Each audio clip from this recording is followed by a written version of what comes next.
पिछले पार्ट में हमने देखा था मेरिन ऑफिस से अचानक से गायब हो जाती है और वी हर जगह उसे ढूंढता है। आखिरकार वो उसे ग्रीन ब्रिज पे मिलती है। अब हम आगे देखते हैं। वी फेस ब्लाइंडनेस की वजह से मेरिन के एक्सप्रेशन समझ नहीं पाता। वो इमोशनल होकर मेरिन से कहता है कि मुझे अच्छा नहीं लगता जब कोई अचानक मेरी लाइफ से चला जाता है। आगे वी कुछ कहने की कोशिश करता है पर मेरिन उसे रोक देती है और कहती है कि अगर तुम ऐसे ही लगातार बोलते रहे तो मैं तुम्हें नहीं बता पाऊंगी कि मैं, और थोड़ी देर के लिए चुप हो जाती है। शायद उसे वी को सच बताने की हिम्मत नहीं होती। तभी उसका हाथ हटाकर भी उसे किस कर लेता है। वो शॉक हो जाती है। उस पर भी कहता है कि मैं तुम्हारी फीलिंग्स के बारे में जानता हूँ। तुम्हें ये सब गलत लग रहा है क्योंकि मैं कंपनी का बॉस हूँ और तुम एक नॉर्मल एम्प्लॉय हो, पर मुझे इन सब से कोई प्रॉब्लम नहीं है। मैं खुद कंपनी का बॉस हूँ तो मैं कंपनी के रूल्स चेंज कर सकता हूँ। तुम्हें इन सब की टेंशन लेने की जरूरत नहीं है। मेरिन उससे कहती है कि ऐसी बात नहीं है, क्योंकि मेरिन तो दरअसल वी को सच्चाई बताने वाली थी। वी उससे पूछता है कि अच्छा तो तुम कहना चाहती हो कि तुम मेरे लिए कुछ फील नहीं करती। मेरिन कहती है कि वी, मैंने तुम्हारे साथ कुछ गलत किया है, कुछ ऐसा जिसके लिए तुम मुझे कभी माफ नहीं करोगे।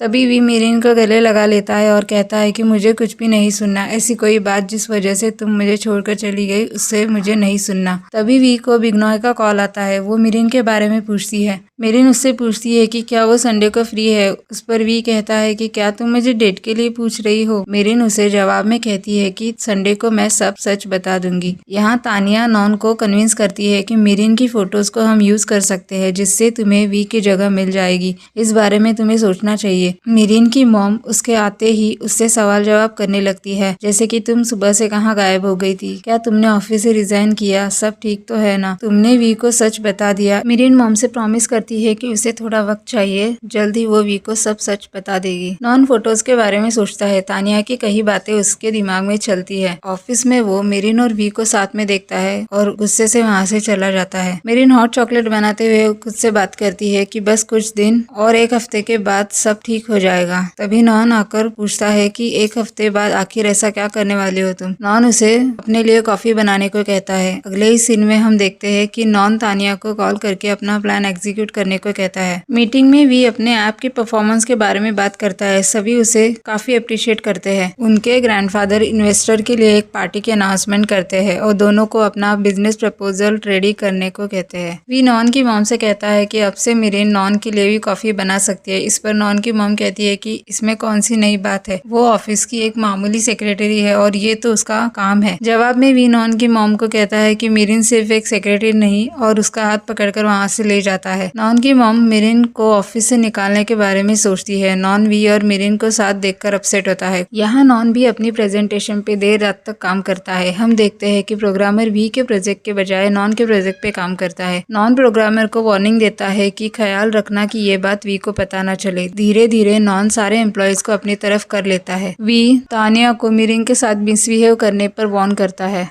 तानिया को क्लियर करता है कि वो कभी भी उसकी फर्स्ट चॉइस नहीं थी। मेरिन के प्रति ऐसा बिहेवियर वो कभी भी बर्दाश्त नहीं करेगा। इतना कह के मेरिन का हाथ पकड़कर वो उसे वहाँ से ले जाता है। वी मेरिन के लिए काफी वरीड होता है। मेरिन वी से कहती है कि ऑफिस के बाकी लोग भी यही सोचते होंगे, पर वी को इन सब से कोई फर्क नहीं पड़ता क्योंकि वो उसे दिल से अपना चुका था। वो उसे प्रॉमिस करता है कि वो हमेशा उसका साथ देगा। यह सुन मेरिन काफी गिल्टी फील करती है और कहती है कि मैं संडे को तुम्हें कुछ बताऊंगी, उसके बाद तुम यह सब कहना। वी समझ नहीं पाता कि आखिर मेरिन ऐसा क्यों कह रही है। तानिया नॉन से कहती है कि वो वी को पाने के लिए किसी भी हद तक जा सकती है और अब नॉन के मन में भी मेरिन के लिए इनसिक्योरिटीज बढ़ने लगी है। आगे हम देखते हैं कि पार्टी का दिन आता है जहाँ सारे लोग मौजूद होते हैं, मगर वी पार्टी में कहीं नजर नहीं आता। मेरिन वी के बारे में पूछती है पर किसी को भी कोई अंदाजा नहीं था कि वी कहाँ है। पार्टी की होस्ट स्टेज पे वी का नाम अनाउंस करती है, पर तभी वहाँ नॉन की एंट्री होती है। मेरिन चौंक जाती है कि इतनी इंपॉर्टेंट पार्टी में वी मौजूद नहीं था। उनके ग्रैंडफादर भी शॉक होते हैं। नॉन स्टेज पर अनाउंस करता है कि कुछ इमरजेंसी की वजह से वी नहीं आ पाएगा। मेरिन को कुछ समझ नहीं आता और वो वी को देखने चली जाती है। इधर हम देखते हैं कि केबिन में वी कुछ तस्वीर देख रहा होता है। वो तस्वीरें मेरिन की थी। मेरिन को रियलाइज होता है कि आखिरकार वी को सच पता चल गया था। वी उन फोटोज में अपनी मॉम की रिंग को पहचान जाता है और मेरिन से इतना बड़ा सच छुपाने की वजह पूछता है। उसे लगता है कि इतने दिन मेरिन जानबूझकर उसका सच छुपा रही थी। आगे हम एक फ्लैशबैक देखते हैं जहाँ वी की मॉम वी को उसके हाथ की रिंग दिखाती है है जो उसे वी के डैड ने दी थी। मिरिन के दिए धोखे की वजह से वी पूरी तरह टूट जाता है और उसे अपनी जिंदगी से हमेशा के लिए चले जाने को कहता है। पार्टी में हम देखते हैं कि नॉन सारे इन्वेस्टर से मिलता है। आखिरकार वो जो चाहता था उसे मिल गया था। उसके ग्रैंडफादर वी और मिरिन के बारे में पूछताछ करते हैं, पर नॉन की मॉम उन्हें यह कहकर कन्विंस करती है कि वी इतना केयरलेस है जो अभी तक पार्टी में मौजूद नहीं हुआ है। घर में हम देखते हैं कि मिरिन की मॉम मिरिन को संभालने की कोशिश करती है। ऑफिस में तानिया वी से मिलने के लिए आती है, जहाँ मन ही मन वो खुश होती है। केबिन में नॉन के ग्रैंडफादर उसे मिलने आते हैं, उसके प्रेजेंटेशन की तारीफ करते हैं। तानिया को देख वी जाने लगता है। तभी तानिया उससे पूछती है कि आखिर तुम्हें मुझसे क्या प्रॉब्लम है। वो मिरिन इतने दिनों से तुम्हारी मॉम की सच्चाई तुमसे छुपा रही थी और अब भी तुम मेरे साथ एक कमरे में भी खड़े नहीं हो सकते। इस पर वी उससे पूछता है कि आखिरकार मेरी मॉम के बारे में तुम्हें कैसे पता। तानिया हड़बड़ा जाती है और कहती है कि जमीन पर गिरे फोटोज को देखकर कोई भी अंदाजा लगा सकता है और इन फोटोज में मिरिन ही है जो इतने दिनों से तुम्हें बेवकूफ बना रही थी। वी कहता है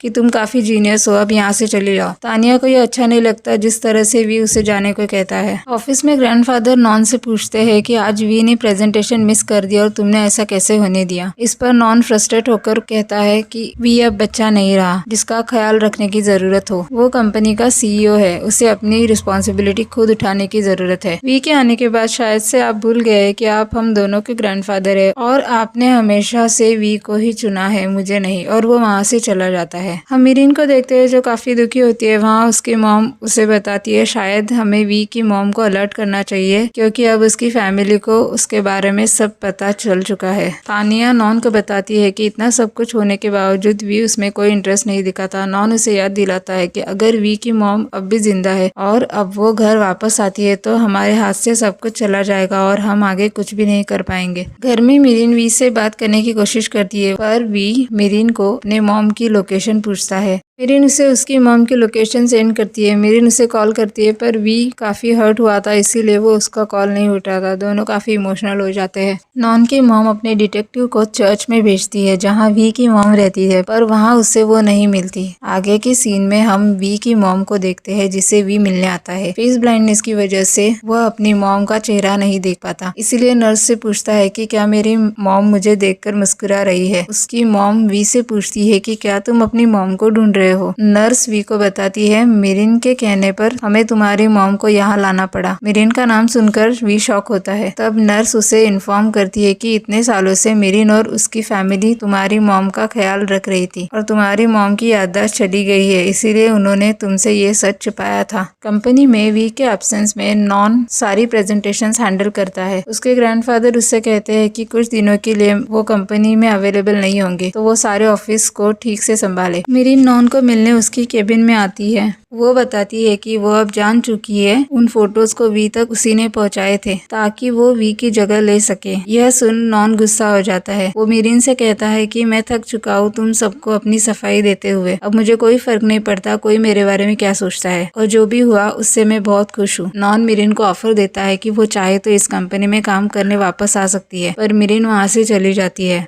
इस पार्ट में इतना ही, मिलते हैं अगले पार्ट में।